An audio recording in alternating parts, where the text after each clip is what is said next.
Dans l'épisode d'Ici tout commence du mardi 2 août, à l'Economa, Jasmine, Zoe Séverin, confie à Lionel, Lucien Belvès, qu'Axel, Thomas d'Acosta, l'a planté au bout de 5 minutes de date pour aller chercher Aurélien, Éric Savin. Lionel tente de la rassurer, en lui expliquant que ce n'est qu'une passade, qu'il a vrillé à cause des histoires Armand, mais à chaque fois que l'homme qu'elle aime la plante ou lui parle mal, cela lui brise le cœur. Lionel lui demande alors si elle pense rompre, mais l'intéressé ne sait pas. Une conversation dont Thibaut, Félix Paco, n'a pas loupé une miette. De son côté, le safran ne faisant pas partie du menu de l'inauguration, Axel est déterminé à trouver qui en a utilisé et a donc agressé Aurélien. Si ce dernier se méfie des proches d'Auguste, il affirme toutefois que Tessier, Benjamin Baroche, n'est pas passé le voir en cuisine vendredi. Axel culpabilise d'avoir accusé à tort son oncle.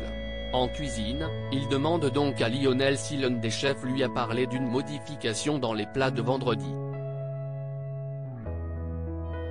Jasmine se souvient alors que Claire, Catherine Marchal, était passée pour donner un coup de main et a eu l'idée du safran, ce qu'elle confirme.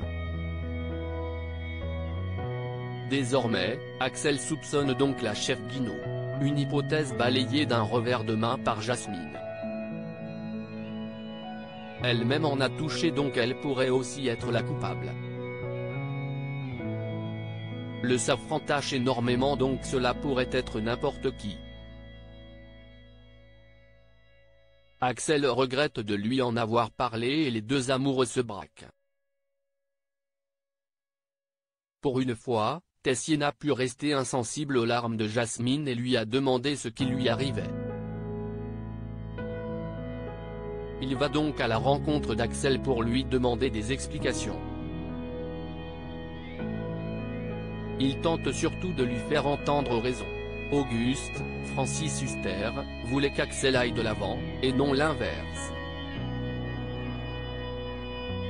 Il a d'ailleurs mentionné dans ses audios qu'il ne voulait pas que la personne qui l'a empoisonné soit démasquée. Tessier estime que seul Aurélien est intéressé par cela et qu'il se sert d'Axel pour arriver à ses fins. Plus tard, alors qu'il prend une douche, Axel entend du bruit.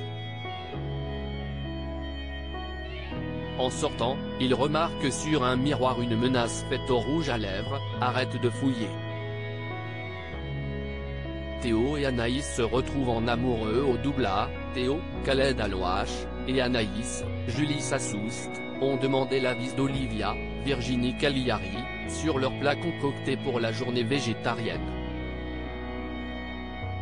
La chef Lise Crac est conquise et les couvre de compliments. Mais Théo remarque que tous les éléments qui lui ont plu sont ceux imaginés par Anaïs. Il est dépité. En manque d'inspiration depuis quelque temps, Théo ne croit plus en lui, ce qui inquiète sa chérie. Salomé, Aurélie Ponce, c'est qu'ils ont une excellente osmose en cuisine et pense que cela va s'arranger.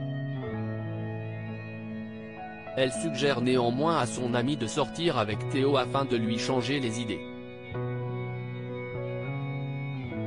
Elle l'emmène donc à la plage et est ravie de le voir plus apaisé.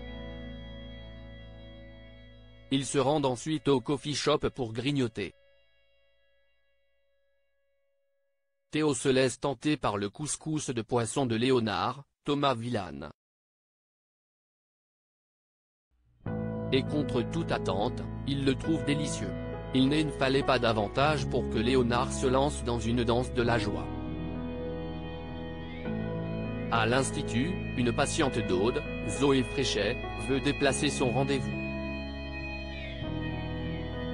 Ce qui embête la kiné, si est que sa patiente n'est pas du tout motivée.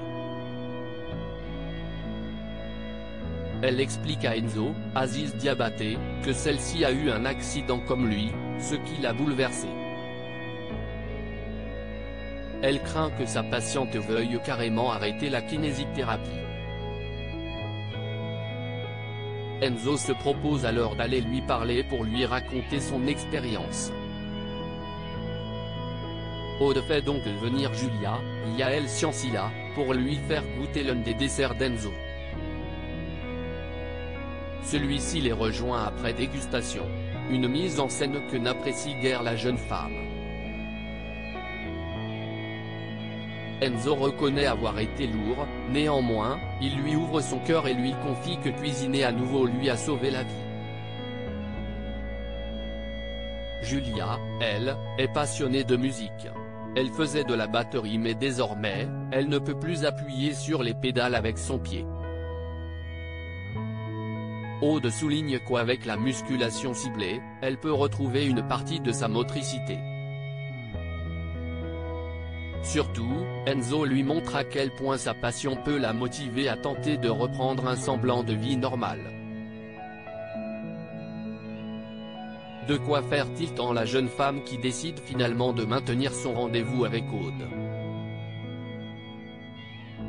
Cette dernière note alors le chemin qu'a fait Enzo en si peu de temps.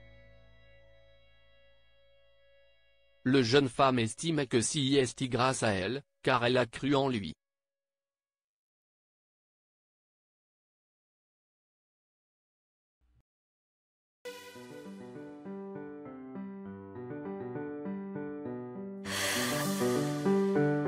나